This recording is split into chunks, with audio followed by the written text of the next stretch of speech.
If you continue to stay lonely as a caregiver, your health and even your life are at risk.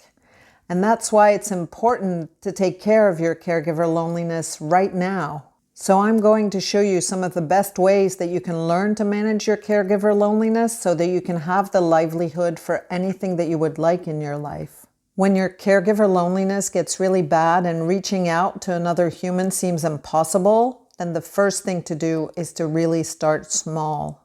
Next, it's important that you maintain your sense of self. So can you think of 1 to 3 things that you like to do that don't take a lot of time and that you could do right now if you wanted to?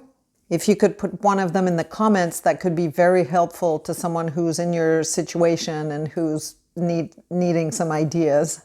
And so it's only after you recognize that you're not alone and that you can think of some things that you would like to do, then only can you start to take some small steps to reconnect with the world around you. Closest to home, who's somebody you like, who you would feel comfortable sending a text message to right now? You could start with, "Hey, I know I've been out of touch, but I've been having a difficult time. Would love to talk to you sometime soon." Of course, feel free to use your own words. You might be surprised, but most people are actually happy to help. And you might actually find that your friend understands your situation a lot better than you expected. A little further, is there a group that you're part of or that you were part of that maybe you've neglected because of your recent caregiver demands? It might be worth checking in on the member that you felt closest to see if there's a gathering soon that maybe you could attend, or maybe you could suggest a meeting over Zoom at a time that suits you. How does it feel to imagine doing those things right now?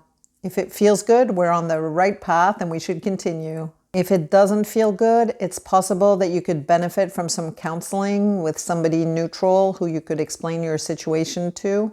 But feel free to keep listening. You might like some of what you hear next. So a step up from a group you've known. There are groups that gather around topics that are of interest to the people in the group. So maybe there's a local group that takes walks in nature together, or other groups that watch movies together. If you like either of these activities, you could check it out and feel free to change the activities. I'm just making suggestions. And maybe you could contact some of your closest family members and ask if you could meet or talk on the phone. The trick here is to really look for the lowest hanging fruit of connection with other humans.